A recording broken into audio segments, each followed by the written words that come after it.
And we're back with the show. Once again, it's Gerald Glass from the Pop Culture Cosmos and Game Source. Hoping everyone out there has had a happy and safe Thanksgiving. And I'll tell you what, I'm looking forward to a great weekend of shopping, some football action, and so much more. But it all starts with my good friend. He is the fantasy football guru. I'll tell you what. Exactly. Back with that fantasy football, turkey right there for you.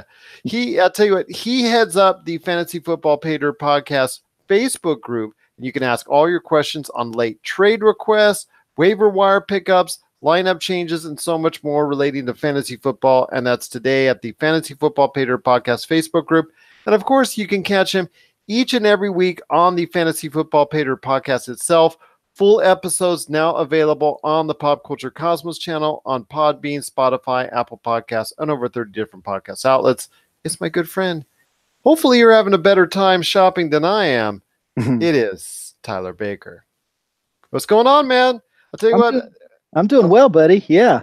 Well, hopefully better than I am, because I've been fighting Walmart.com for some time now. Site crashed, had my stuff in the cart, all ready to go. All ready to check out, hitting that checkout button right there, getting into the payment screen, crash. Oh. And you know what? Suddenly out of stock. Gotcha. Yeah, it got me all right. I'll tell you what. So hopefully it's a better weekend for fantasy football owners out there than my shopping weekend so far.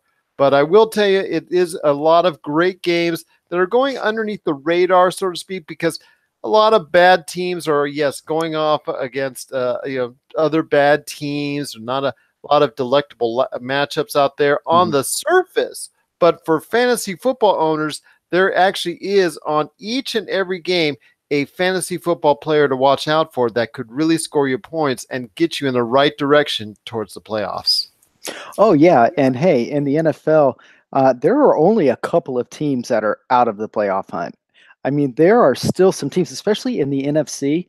I mean, playing on Thursday, you have Detroit going against Chicago. Now, Chicago is going to be without Mitchell Trubisky, so they're going to be a little bit vulnerable. But Detroit at 4-6, they're only one game out of a playoff spot. I mean, it's kind of wide open. They only have 4 wins, but they could actually squeak in. So this week, you're seeing a lot of divisional matchups, and you're seeing a lot of teams with 4 or 5 wins that they're still in the hunt. So these teams have a lot to play for, and that means fantasy goodness. Yes, it does. And there's a lot of fantasy football matchups I know you're looking at towards this weekend. So when it comes to some of the matchups, what first sticks out to you as something people need to watch out for if they've got a fantasy football league that they really want to go ahead and capitalize on this weekend? Well, you're going to have to, there are 2 teams on bye, and they are 2 of the best teams for fantasy. The Rams and the Chiefs are both on bye this week. So if your fantasy team is heavy with those players, you're hitting the waiver wire. There's some guys out there, but you're going to be digging a little bit deep into your roster. And there are a couple teams that have some good matchups this week. Of course, on Thursday night, Atlanta goes into New Orleans. Now, Atlanta is going to have to come out hot because New Orleans can put up a lot of points. I would expect them to be to put the ball in the air often with Matt Ryan. I would expect all of the receiving parts of that offense, Austin Hooper, Calvin Ridley, those guys will be involved and be involved early, and that means good fantasy points. So I would expect Atlanta to come out, not maybe abandon the run, but they're going to throw the ball because they're going to have to start out quick if they're going to keep up with New Orleans. There are some great matchups this weekend in the NFL to look at. One that I think might be something that a lot of people should be interested in because there's a lot of key players that are out there is the matchup. It's the matchup of Seattle heading out to Carolina to face off against the Panthers.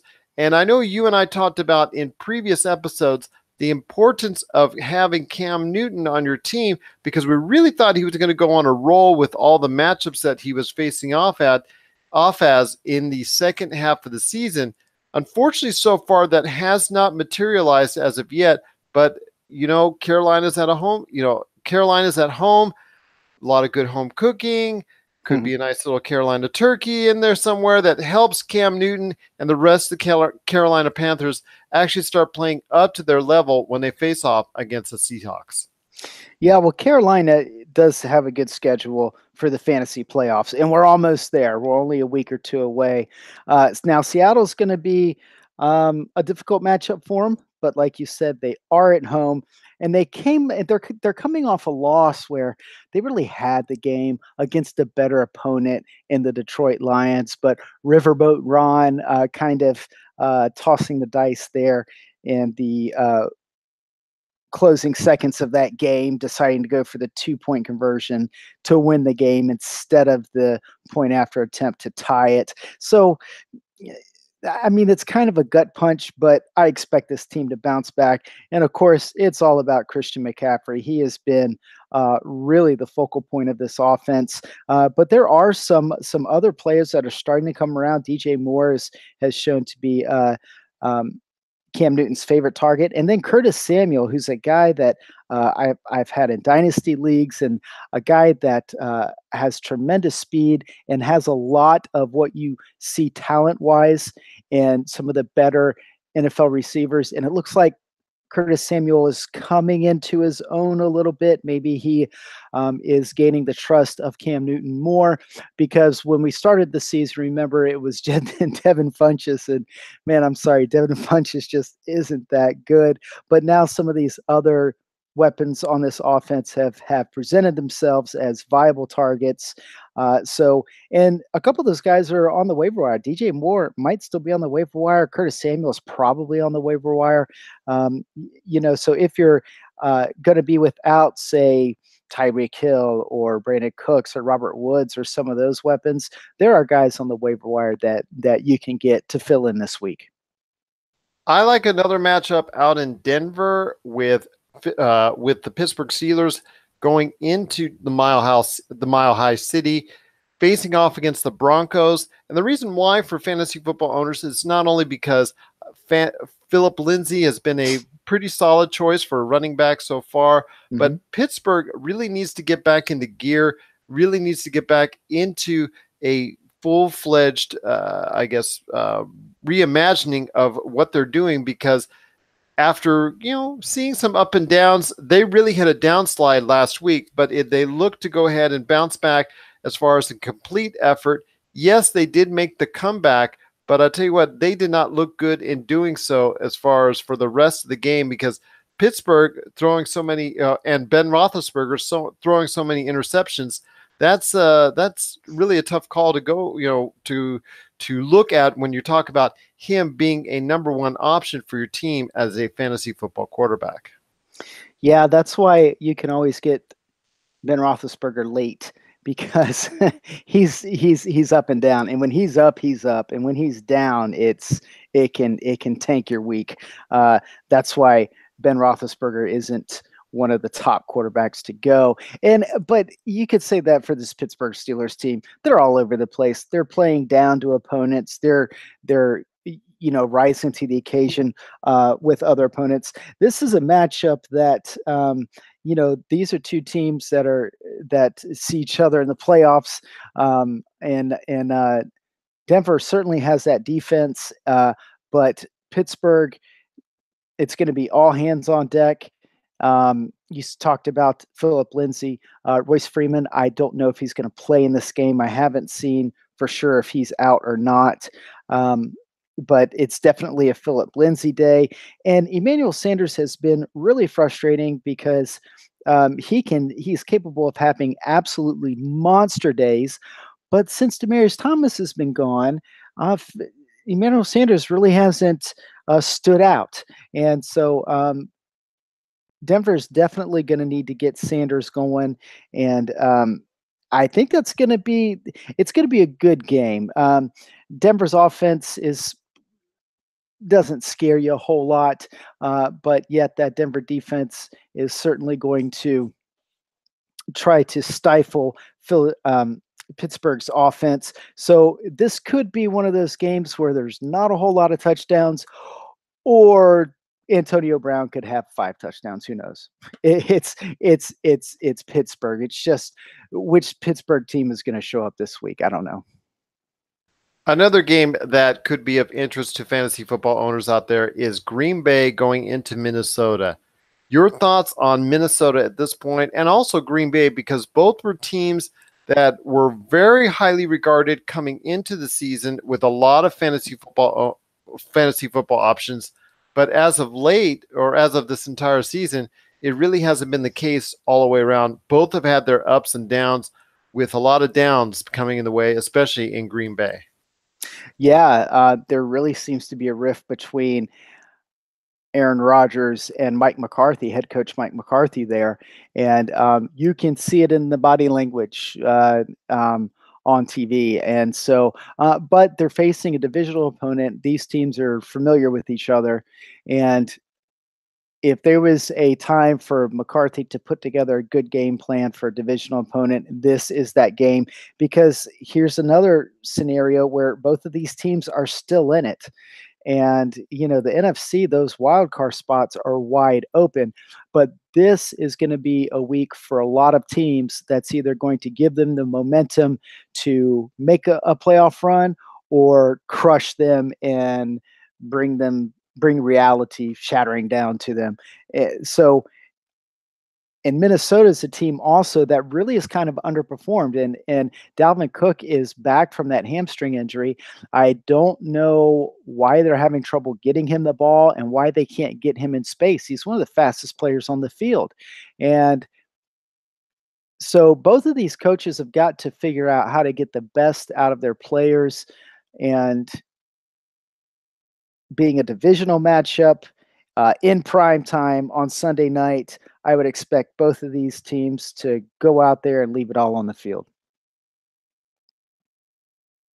One team we had talked about on our previous episodes was the Philadelphia Eagles, and how perplexing they have been with the fact that, well, look, they've not actually performed anywhere near their Super Bowl level, and not performed anywhere near an adequate level, getting blown out even last week by the New Orleans Saints.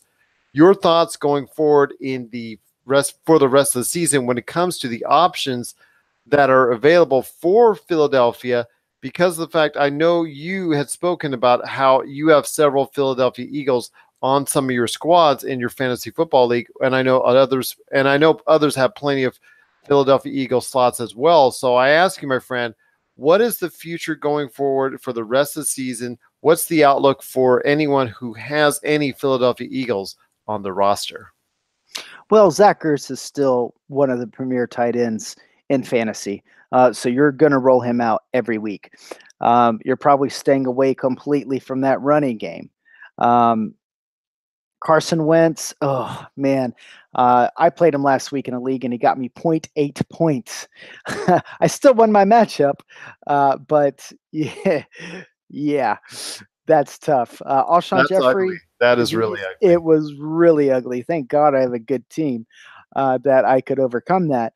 Alshon Jeffrey, he's still the number one there. And while Golden Tate is going to take some targets away, he's not really gelling with that offense the way that maybe some people had thought. And maybe that's because they have 3 slot receivers there and only one true number one. So, they've still got to figure some things out. But here's the thing. They're playing the Giants. So the Giants are coming off of a win, and maybe they have some momentum going their way. But somebody has to win the NFC East. Somebody has to. It's not going to be the Giants. The Redskins have too many injuries. I don't think that they can come back from. So it's between Dallas and Philadelphia. And if you ask me who has the better team, it's Philadelphia. Now, they had, like you said, a pretty embarrassing loss last week. But something that we've talked about on this program a couple times is that good teams, when they get beat, especially if they have an embarrassing loss, good teams will come back and get a win, find a way to get a win. So we'll see who Philadelphia is this week. They are going up against the division opponent, the New York Giants. So I would expect that defense to show up. The secondary is still sketchy, so maybe Odell Beckham, has a big day and if Eli can manage to muster some of that savvy that he's shown over the years, maybe they have a chance. But I would expect Philadelphia to come out and make a statement with this game.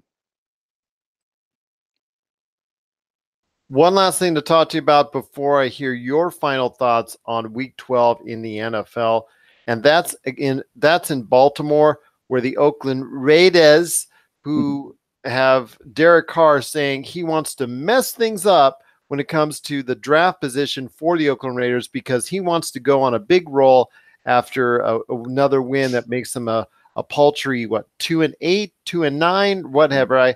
I've lost track of all the losses there in Oakland under the regime of John Gruden.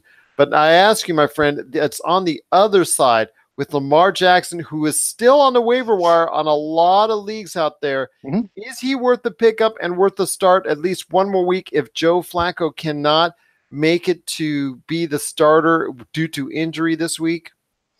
It looks like Flacco's not going to be able to play. So yeah, Jackson's available, and you're not going to get a lot through the air, and I don't think they're going to want him to do a lot through the air, but he rushed the ball for 27 times. Now, that's not a picture into his future NFL career. No NFL quarterback can rush the ball 27 times. That's just not how it works.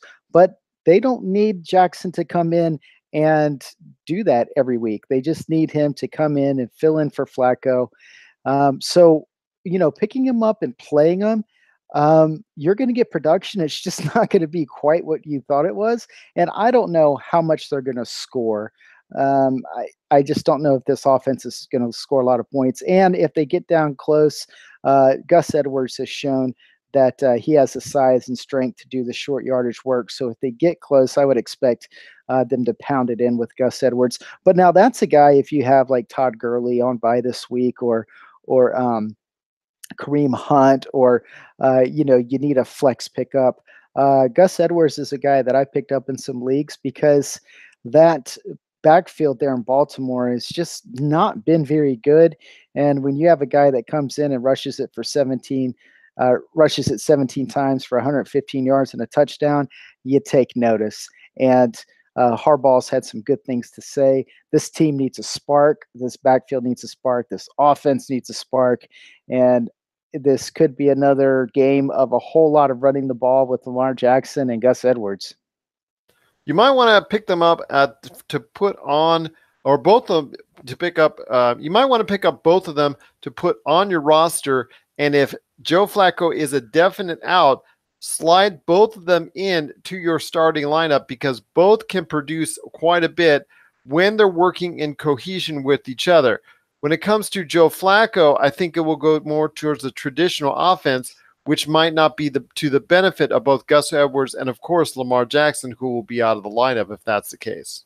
Yeah, and as far as Derek Carr, messing up the draft position, he has to have somebody to throw to, and wide receivers in Oakland seem to be in short supply. Now, Jordy Nelson might be back this week, but other than that, Brandon LaFell just went on IR, and who knows who he's going to be throwing to. I don't know. It's kind of a mess there in Oakland. Once again, it is Tyler Baker from the Fantasy Football Pater podcast. You got to check out his full podcast that we go ahead and do each and every week on the Pop Culture Cosmos channel on Podbean, Spotify, Apple Podcasts, and over 30 different podcast outlets.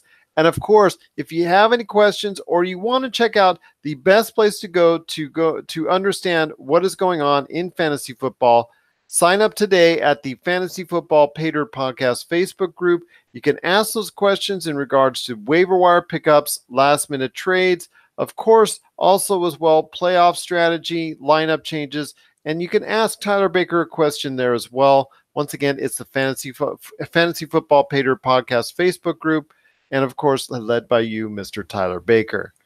Any last thoughts on the way out, my friend? Enjoy some time with family tomorrow. Enjoy football. It's going to be on all day. There's a morning, noon, and night game.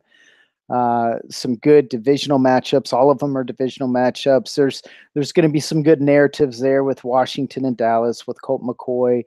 going into Dallas and trying to lead a Redskins team that desperately needs somebody to step up in place of Alex Smith. The early game, you have a Mitchell Trubisky less Chicago team going into Detroit. Detroit's still trying to hang on with their rookie head coach. And then the night game, expect a lot of sparks there. If Atlanta can come out hot, they can stay in this game. I would expect them to try to do so. So there's going to be some good games on Thanksgiving. And also the weekend as well. Tyler, it's going to be a great weekend in the NFL. Just so great to be able to talk to you about some of the games going on in Week 12 in the NFL.